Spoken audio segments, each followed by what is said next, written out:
showcasing local talent, professionals, and everyday people making Salt Lake City what it is today. It's time for another episode of the I Am Salt Lake podcast.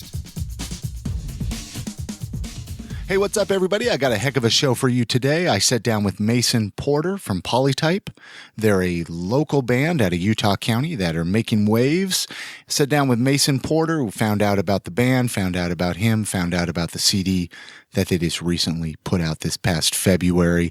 If you have not had a chance to check out this band, you are going to want to listen to this conversation. I play a few tracks from Polytype as well, so you get a taste of their music. You find out about him. You find out about Mason. Really, really fun conversation. IamSaltLake.com is the website for everything podcast related. You can listen to all the previous episodes of the show. You can stream them right there. You can download them. I also have links for iTunes, Stitcher Radio. Got the links for Facebook and Twitter, email, voicemail. Hey, speaking of voicemail, I'd love to hear from you.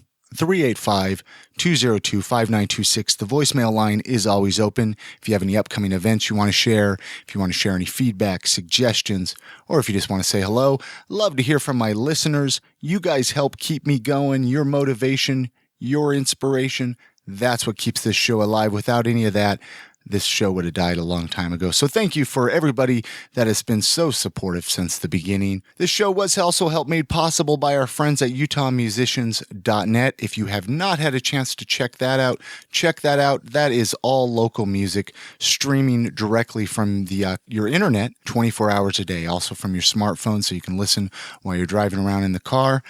Again, that's UtahMusicians.net. Hey, thank you everybody for your continual support of the show. I'm going to jump right into that conversation that I had with Mason Porter from Polytype. Just kind of introduce yourself and actually what it is, what your role is with Polytype. What do you do? What do you do in the band? So I'm Mason Porter, and I sing in the band. Yeah, when we first started playing music, I played guitar and wrote most of the songs by myself. And then as we kind of started doing the electronic music, we started doing things more collaboratively. I stopped playing guitar in the band, at least. And now I kind of just trigger samples from our software and sing the songs. So that's my role, I guess. And you don't do any of the instrument parts. You're just vocals. Yeah, I don't play any live instruments. I have a setup where I can control some samples from our computer. Uh-huh. So I'll press buttons that trigger parts of songs or things like that. And how many members do you have in the band? There's four of us. Four of you guys? Band, yeah, me, Jason Gibby, Jared Price, and Scott Haslam.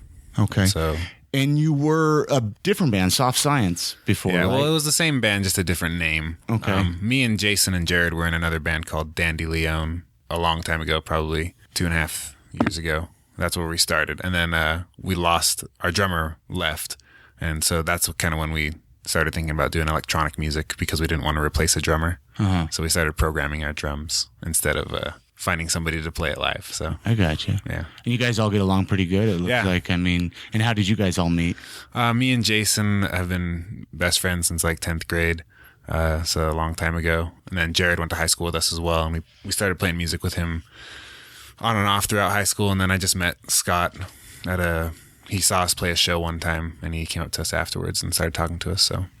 So did you grow up down in Utah County then? Yeah, Me, Jared, and Jason are from American Fork. Okay. And Scott's from Bountiful, but he lives in American Fork now. So, I mean, how young of an age was it? I mean, since we're talking to you a little bit here, I mean, when did you first get involved with playing music? What were some of your? So the first time I actually got involved with music, I was probably 15, I think, 14 or 15. I had a church leader. His name is John Buckner. Okay. He's a drummer. He actually he was tour manager for Neon Trees, and he played drums with them when Elaine was pregnant, when their drummer was pregnant.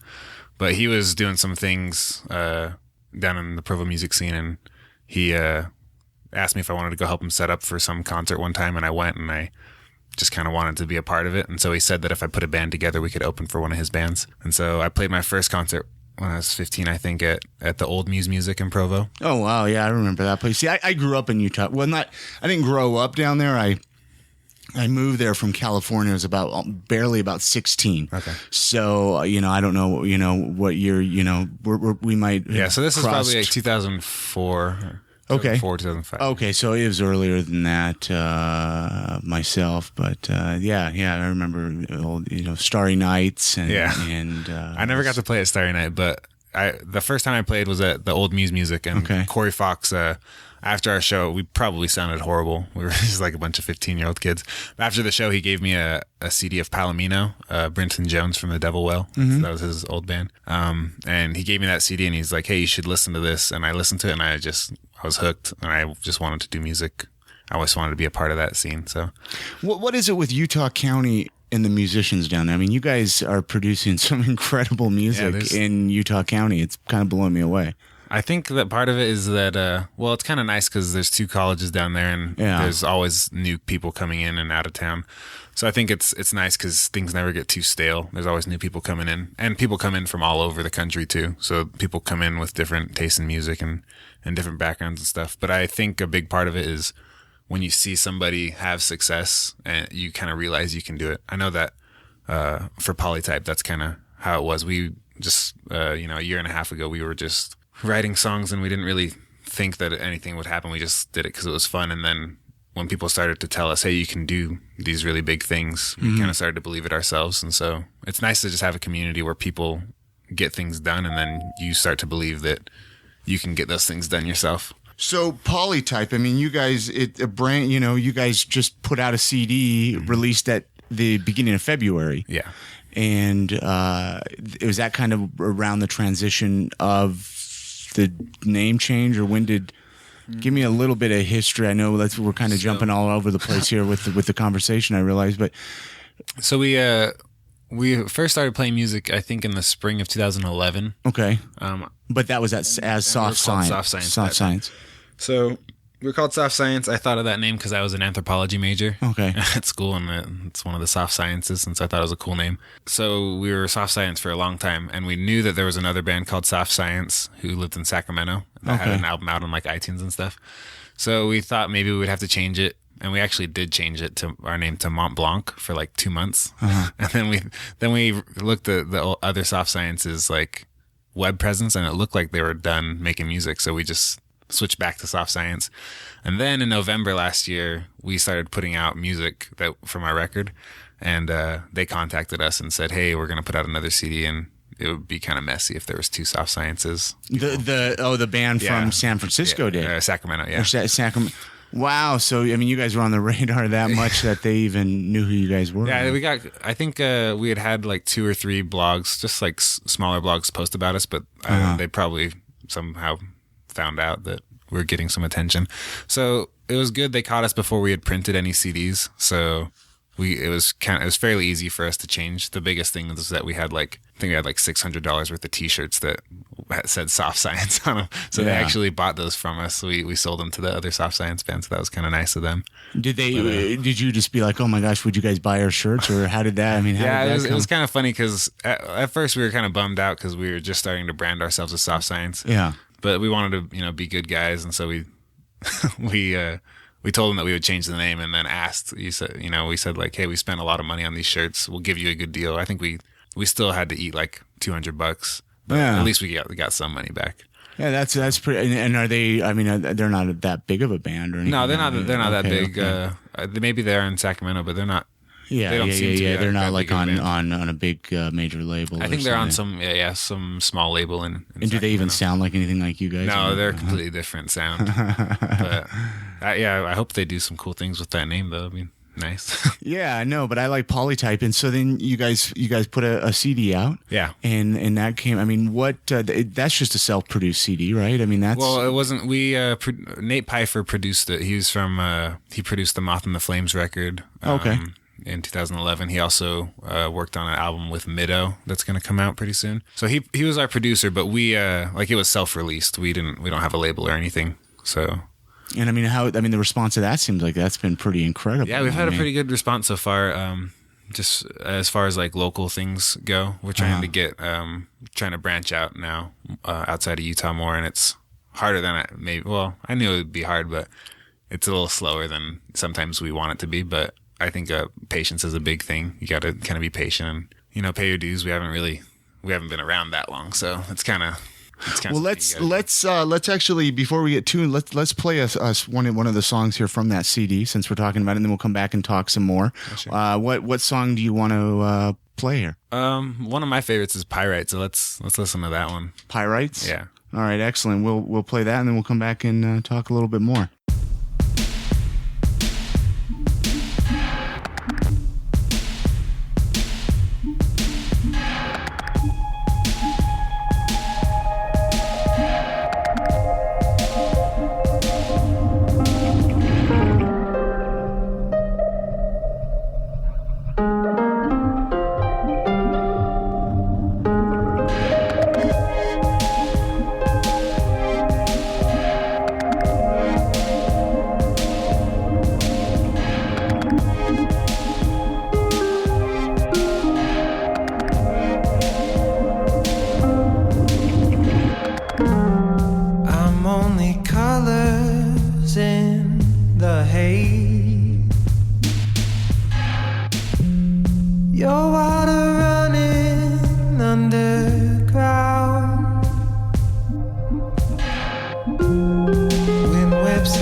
In any of the bands that you've been in, have you had a chance, you mentioned playing, trying to branch outside of Utah. Uh-huh. Have you had a chance to tour outside of Utah at all? No, we've not in any of the other bands I played in. Or in Polytype, with I guess. Polytype, we've just gone up to Logan, played Salt Lake, and down to St. George, so pretty much got the whole state covered, but not really outside of it yet. We're working on setting up a West Coast tour right now, though, so hopefully June we'll be able to play some shows along the coast and see how that goes. We just invested in a tour van, so hopefully, we want to put it to good use. Yeah. So yeah, that's kind of our next step, is just promoting the album anywhere we can. So And now the album, can you get it on iTunes? Yeah, people can buy it on iTunes or Amazon or from our website. And they can stream it on Spotify. We wanted cool. So you are on Spotify. Yeah, we wanted to make it accessible to everyone. It's kind of like we were kind of struggling because artists don't make anything on Spotify. Really, like it's really hard for artists to make money that way. But all of us listen to every band we like on Spotify, so we didn't think it was fair, for us to hold our music off of it if we listen to everybody else's music. So how does that work with Spotify? I've kind of briefly talked with other people about it before. So you submit some MP3s to them, and then they just put it on their servers, I guess. Huh? Yeah, you there's a company called TuneCore that will get your music on iTunes and Spotify and Amazon, and I think every quarter they cut you a check for your royalties or however many albums you sell. But Spotify's, I think I had a friend who has had actually some good success on Spotify. My friend, our friends in Loud Harp, okay, and they've had lots of plays on Spotify, and they told us how much they were making per play, and it's not a lot at all. If you look online, people artists make less than a penny per play on Spotify, and so somebody has to listen to your song 200 times for it to be at the end of the day, it's just good exposure. Exactly. That's what we want. We're not expecting to sell a ton of albums really with this debut of ours. We hope people buy it, but mostly we just want people to listen to it. So if they're more likely to listen to it with it being free, then that's great. So now, but like with iTunes and Amazon and stuff, I mean, ultimately it's better to buy it, the CD directly from you, download it like from Bandcamp. Bandcamp is our preferred method, and that's the only way people can get a physical copy right now. They can get digital copies on those other places, but you can also go buy a physical copy down at Velour in Provo, but we don't have them in other spots yet. Hopefully. Okay. We've got a lot of physical. So if you're listening to truly support the band, try to get it from them directly. Yeah. I mean, ultimately, any way is the best way. So, who are some of your musical influences? Who are you listening to these days? Like, what influences you as a musician? I listen to a lot of things, and I go through lots of different phases. I think as we've been doing this kind of music, more electronic music, I've listened to more electronic musicians. An album that I was listening to a lot this past week was Blue Hawaii's new album. It's called Untogether. I like that one. Not familiar with that. Yeah, it just came out. It's pretty cool. It's a band from Montreal. So I dig that kind of stuff. Pretty much a lot of electronic stuff in that area. I guess Grimes was something. She's also from Montreal. That's pretty cool stuff. I love the new Atoms for Peace record. That's the Tom York's side project. Really? That's a really good one. It's funny because it's so hard to stay up on music these days, on what's out there and everything. There's lots of there's so much music. That's how do you where do you find most of you? Like, do you search? Are you like an online type person, or how do you find most of your new music? I will.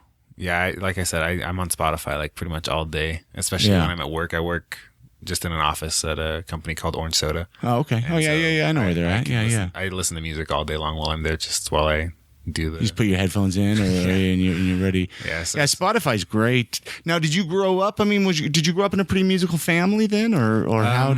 Yeah, I'd say I'm half Polynesian. My mom's Samoan, and Polynesians are always singing songs, getting together. So our family would always be doing songs, like either just singing on Sundays when everyone got together. They'd, prepare like luau's and things like that, where they do singing and dancing and stuff.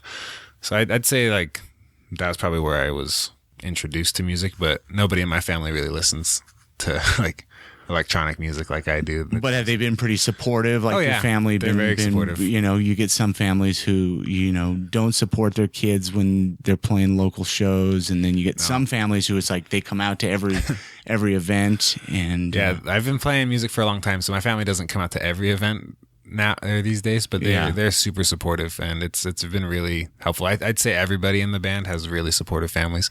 Are any of them married? Are you married? I'm married, and Scott's married. He's the guitar player in the band. And are your spouses pretty supportive? Yeah, we're super lucky. It's I know that it's a really hard thing for families because like we're talking about local musicians. It's kind of like takes up a lot of time, a lot of passion from the person who's doing it, but you don't really like money wise, you don't really make back that much things. And that can cause lots of stress for people. Yeah, but luckily, our families have been a solid support system for us.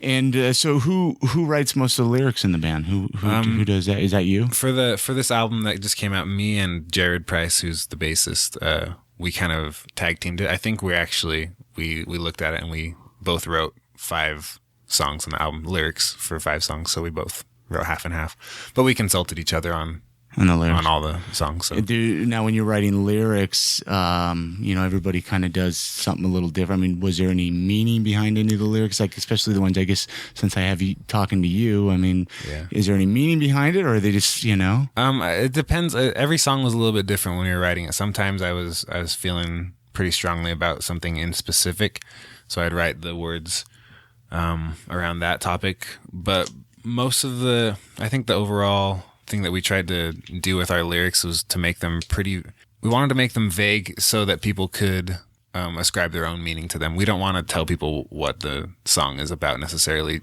because we don't want them to just be thinking about that the whole time.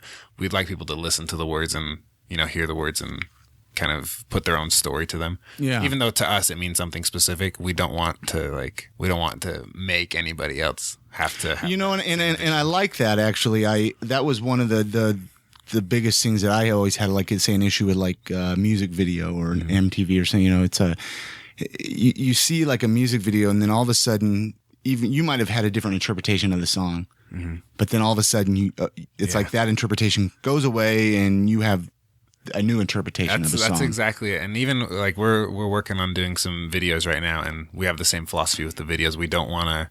I think you kind of have to have some type of narrative in a music video to catch people's attention, but we don't want the narrative to be so concrete that there's only one way to interpret it. We want to keep things open for interpretation so that it can really mean something personal for whoever's listening. Yeah.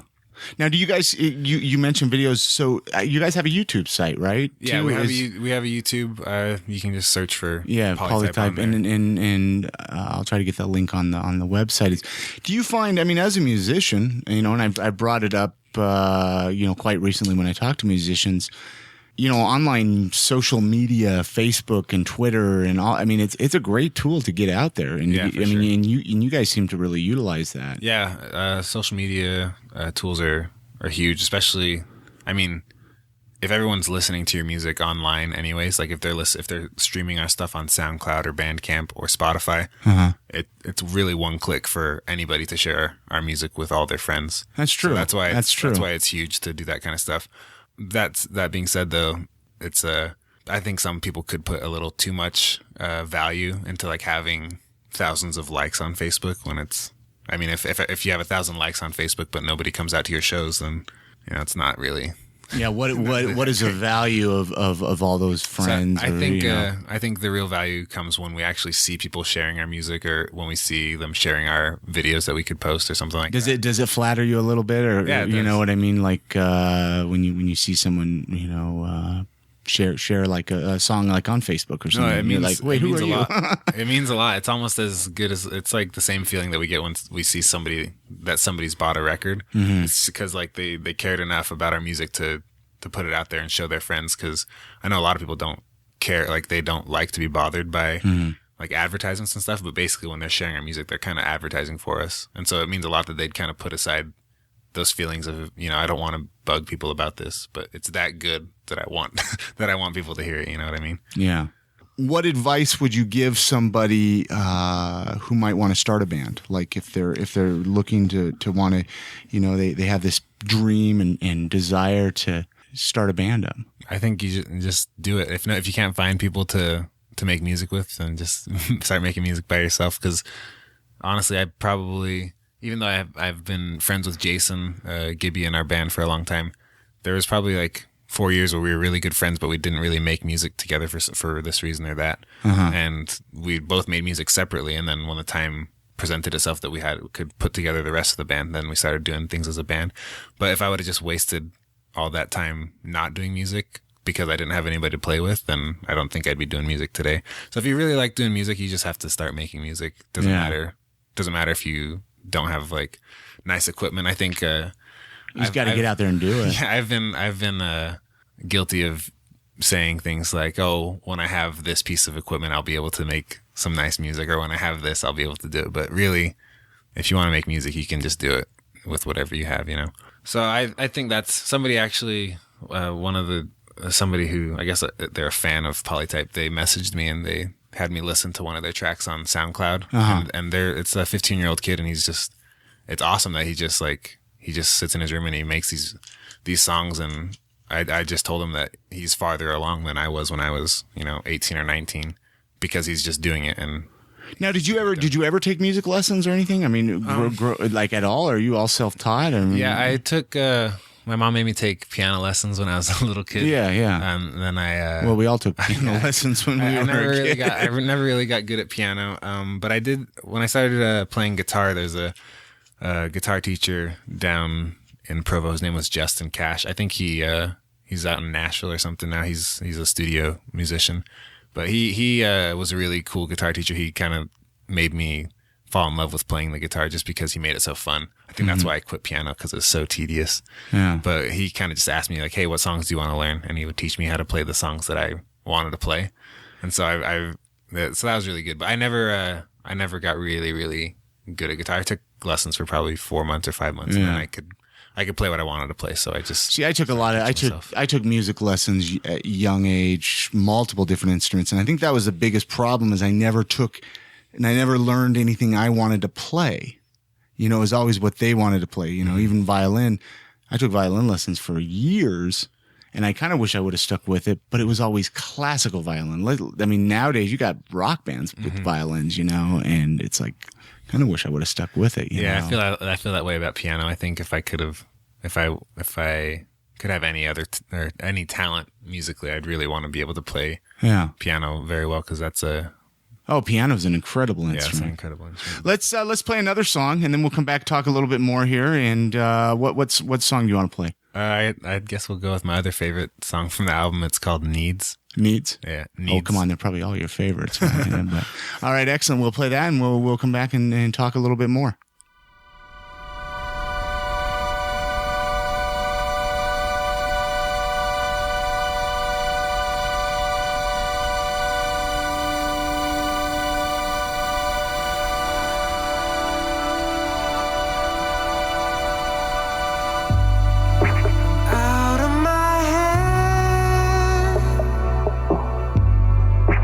Lost in a dream.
as a musician, what would you say some of the rewarding things? I mean, what do you enjoy about being a musician? Well, first of all, I like to make music. I like to listen to music, so I like to be able to make something and just enjoy the sound that it is, and just be able to, enjoy that creation. I think I don't know. I don't have any kids, but I'm sure it's like a similar feeling to when you have a kid and they do something awesome and you're like, hey, I raised that kid and, I helped that do that. I get that kind of satisfaction from writing a good song. I think some musicians say though they just do it because they love the music, but I think anybody who goes out and plays shows and puts out a CD, they obviously do it because they want people to like it for whatever reason. Maybe they are like self-conscious or something, but I think all musicians want to see a positive reaction from people. Yeah. I know that I definitely do. I want to, it sounds cheesy, but I want to make music that'll like make a huge impact on somebody's life. I want them, even if they don't ever tell me that, hey, this song changed my life, but I want people to feel like when they're listening to our music that, that song or the sounds that they're hearing make them feel, a certain way. Yeah. So, I mean, music is powerful like that. I mean, it creates memories, feelings. I mean, you can almost smell a certain time in your life. And I feel that way about a lot of different songs. Some songs, they just give me the chills, and I don't know what it is about them. They're not really it's not like the words or anything. A lot of the time, it's just the sound that is happening. And if I could make that happen for somebody else, that would be my ultimate goal, I'd say. What's your favorite thing about living in Utah? I mean, you grew up here. I know we talked about that at the beginning. I mean, what are some of your favorite things about living there? Family is a huge thing. I have a lot of family that lives here, and I don't know. I haven't played around the Salt Lake area too much, but I know that in Provo, the sense of community within the music community is awesome. I know that. I mean, I think there's some people who might feel like that it's a bit cliquish. Mm-hmm. But maybe it's because I don't actually live in Provo. I live in American Forks, so I don't have to be around it all the time. But I feel like everybody is so supportive. Yeah. I feel like everybody's so supportive for everybody else. Even if, I can sense some jealousy sometimes when bands are like, oh, how come this band's getting attention and I'm not?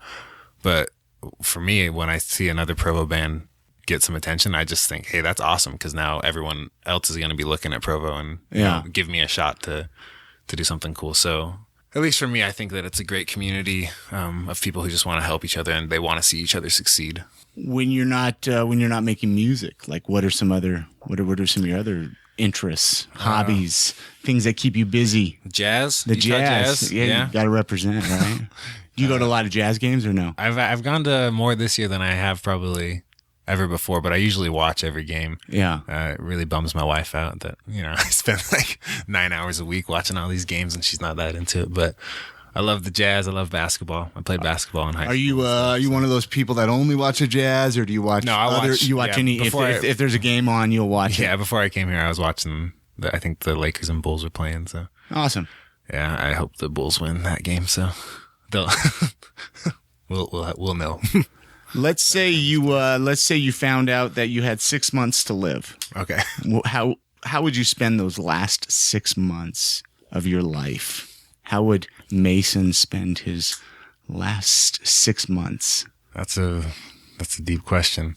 I think I'd want to make sure that my family knows how much they mean to me. I think sometimes I take my family for granted. Yeah. Because they've always been so supportive. And I don't know if it's a problem that anybody else has, but I feel like sometimes the people that love me the most, I don't have to give them as much attention as people who don't, because I'm like, oh, they already love me. Like, I don't really need to do that much for them because they've already got them in my pocket. Mm-hmm. But then there's like strangers that I'm just like trying to really like impress or like make them feel good. So I think if I had 6 months to live and I knew that, I'd just spend all that time doing things so that my family knew how grateful I am for them and for all that stuff. But awesome. That's a pretty cheesy answer. But. No, but that's what makes you who you are. You know what I mean? And that's kind of what do you miss most about being a kid?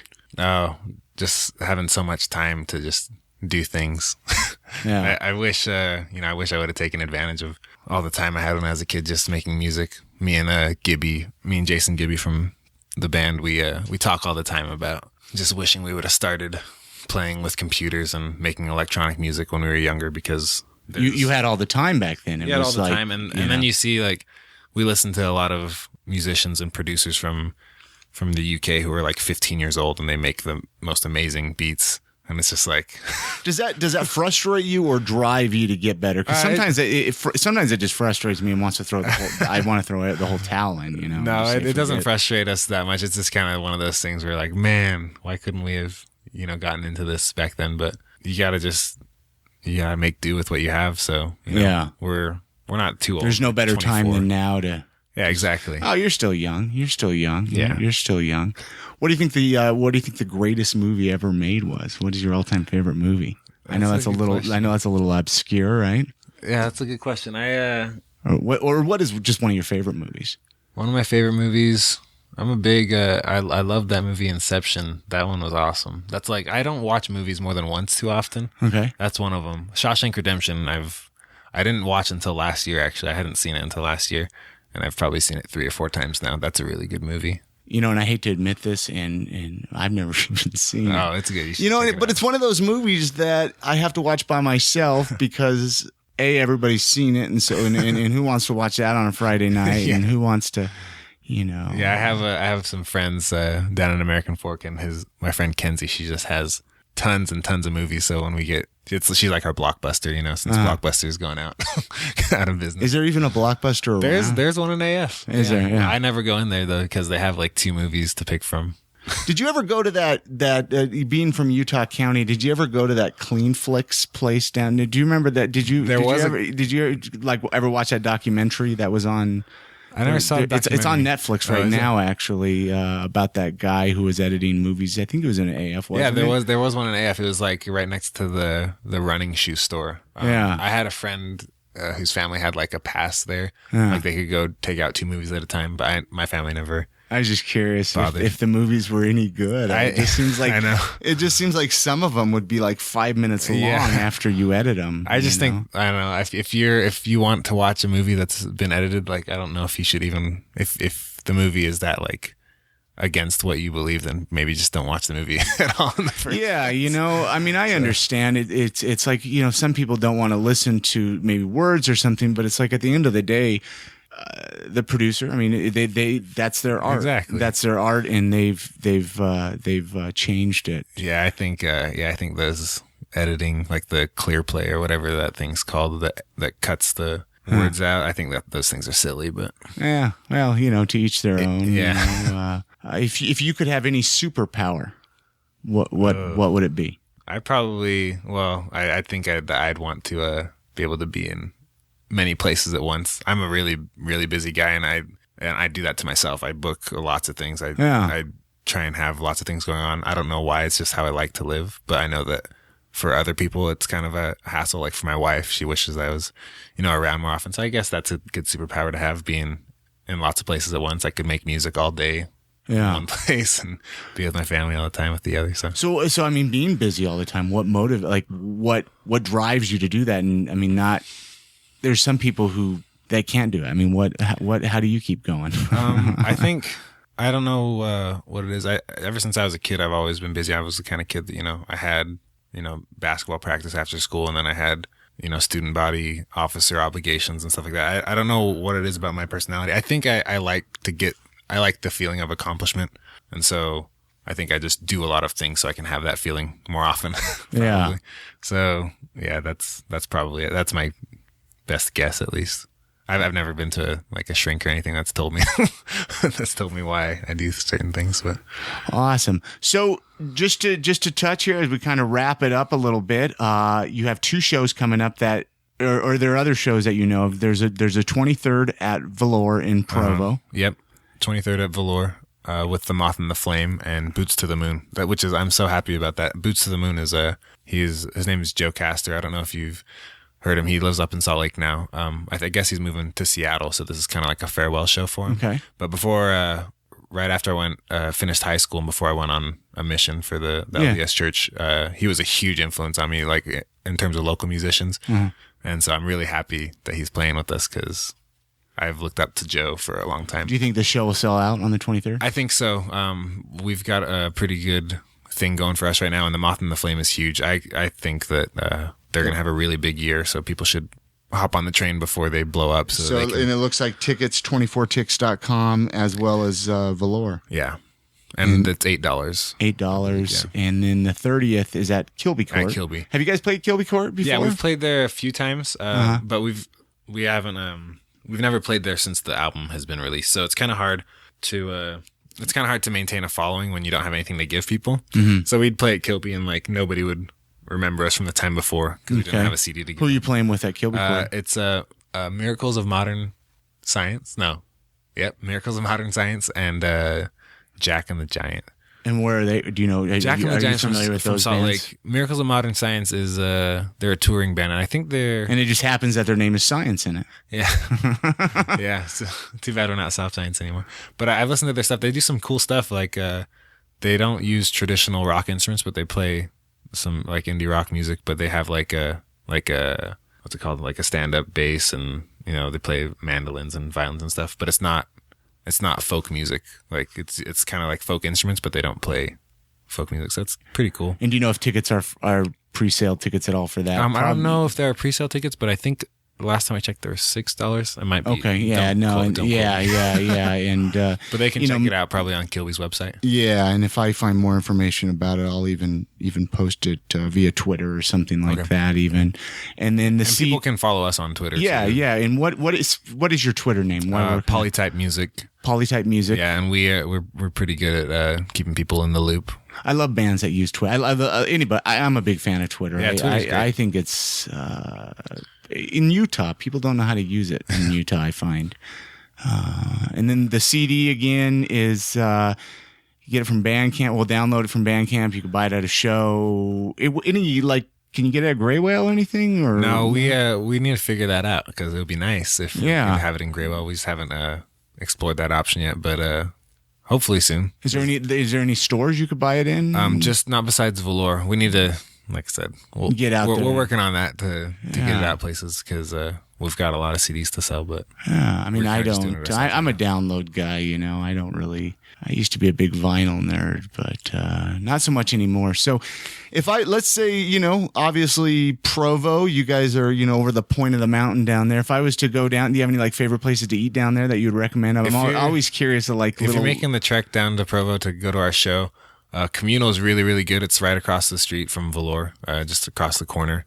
Yeah. It's really good, kind of pricey. So if you don't want to spend so much money, you can go, Black Sheep Cafe is and really I haven't eaten there yet. I've heard it's really, really good food. Yeah. Black Sheep Cafe is really good, and Station 22 is probably one. I probably like Station 22 more. I've been there. I've had more of their stuff than I've had at Black Sheep, so I know their menu a little bit more at Station 22. But they're really. Do you ever good. Get up to Mountain West Burrito? I think is what it is. That's right by my mom's house. Oh yeah. I love.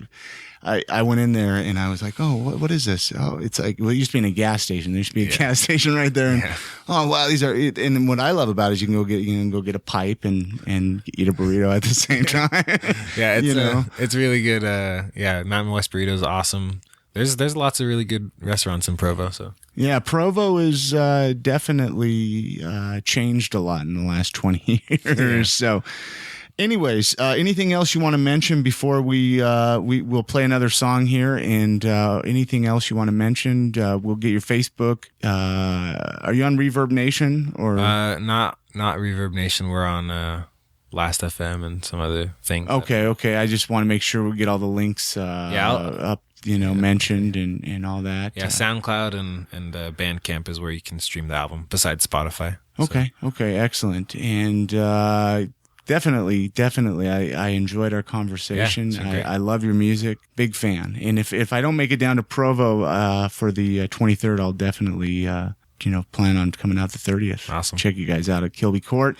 Any bands in Provo that we should keep an eye on that you think is before we completely close out? I was curious. That's a really good question because there's some awesome bands.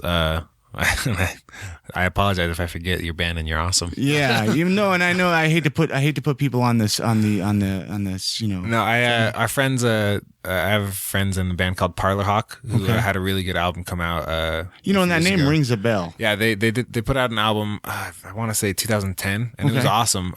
Their singer moved to California, but they've been working on a new album with Nate Pfeiffer, who produced our album. So hopefully that'll come out sometime soon. Midow's album should come out in the summer, and they're extremely good. They're one of my favorite bands, period, not just local. And I said before, The Moth and the Flame, I think they're gonna like have a lot of national success. Like if I was gonna, and they've toured a little. Yeah, bit. They've toured a lot, and you know they're working on some cool stuff. But yeah, if I was a betting man, I'd probably bet on them to do some awesome things this year. Other local bands. And then what about that Neon Trees band?